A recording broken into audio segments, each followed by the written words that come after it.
We continue in our journey through Shemona Esrei, and today we find ourselves in the bracha of Refaeinu. Refaeinu Hashem b'nei Rafei. Hashem, provide us with refuah, heal us, and we will be healed. Hosheinu v'nivasheya, provide us salvation, and we will be saved. Ki sihilasenu ata. For you, HaKadosh Baruch Hu, you are our only hope, you're our only prayer. So it's in this beautiful bracha that we ask HaKadosh Baruch Hu for perhaps the most important life blessing, the blessing of refuah, the blessing of health. And the truth is, this blessing resonates with importance when a person is healthy, because we recognize how precarious our health is. That a person's health situation could change literally in the blink of an eye. And certainly we appreciate the profundity of this bracha when we are ill, or we have loved ones who are ill. We recognize HaKadosh Baruch Hu as the healer of all. The Ribono Shel Olam holds in his hands the Mafteach Shel Chaya, the key of life. And as such, we reach out to HaKadosh Baruch Hu, please, Ribono Shel Olam, we're all afflicted with something. Refaeinu Hashem b'nei Rafei. HaKadosh Baruch Hu, please heal us. But I saw a beautiful idea by the Seder Hayom. He quotes the idea, and I want to quote you his words. B'tzarech lechavin. When reciting this bracha, one must have in mind, levakish me'es Elokeinu, yeirafa oseh refuah shalima. That when davening this particular bracha, a person should have in mind that HaKadosh Baruch Hu should grant them a refuah shalima, a complete recovery. Okay, nothing so novel. That's pretty much the straight understanding of the pasuk.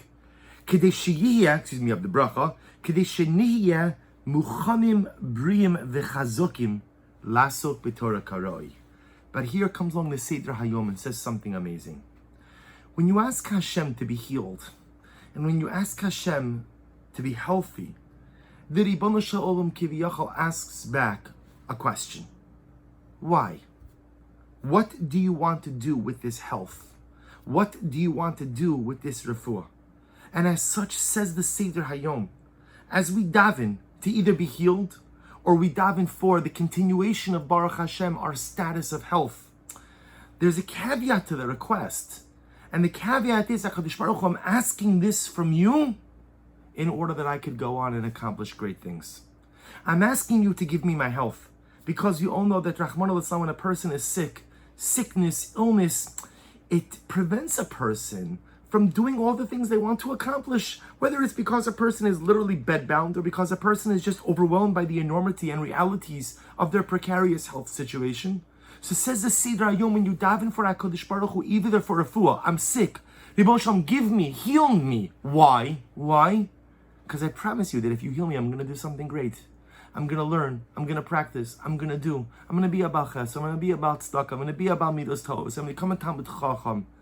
When you ask for the bracha of refuah, says the Seder Hayom, you have to tell HaKadosh Baruch Hu what it is that you plan on doing with it.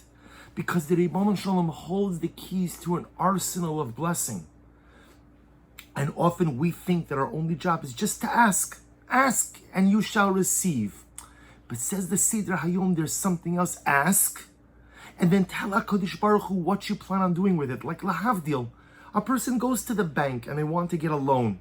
So what happens? You sit down with the loan officer and you say to the loan officer, I need to borrow $1 million. So the loan officer says, sure, you look like a great guy. You look like a nice guy, trustworthy guy. I'm pretty sure you're not going to default. Here's the money. No one ever does that. Instead, what has to happen? You tell the officer, the loan officer says, no, what would you like the money for? And you tell him, I have this, I have that, I have this idea, this business. And by the way, even when you tell him the ideas, that's not enough. You have to present financials. You have to present an idea. You have to present a package. Because the bank may be willing to give you the loan, but they want to know what you're going to do with it. And therefore, says the Seder Hayom, the Ribono Shel Olam is no different. HaKadosh Baruch Hu is willing to give you brachas, but I have to tell him what I'm going to do with it. I want refuah. Why? What is it that I want to use that bracha for? And this, my friends, is an incredibly overwhelming reality. Because a lot of times we ask, but we don't think about the what. Or I should say, I know what I'm asking for, but I don't necessarily have the ability to articulate why I'm asking for it. I know I want to be healed. Why do you want to be healed? Why is it important for you to have your health? What is it that you need to accomplish that you can't accomplish if you're ill, that you could only accomplish if you're healthy? Says the Seder Hayom. Those are the questions I have to ask, and those are the questions I have to answer. And it's not just by refuah. It's by all of our brachas. Whenever we ask the Ribono Shel Olam for something, The Ribono Shel Olam has all the brachos at his fingertips and wants more than anything to share it with us.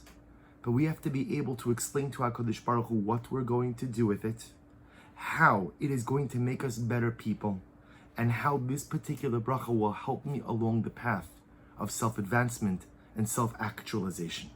So as I daven for refuah, and as I daven for anything else, it's not just enough to ask, but I have to articulate to HaKadosh Baruch Hu what I plan on doing, what I aspire to do with this bracha, and how it can only succeed in life if I have it. Wishing everyone a wonderful day.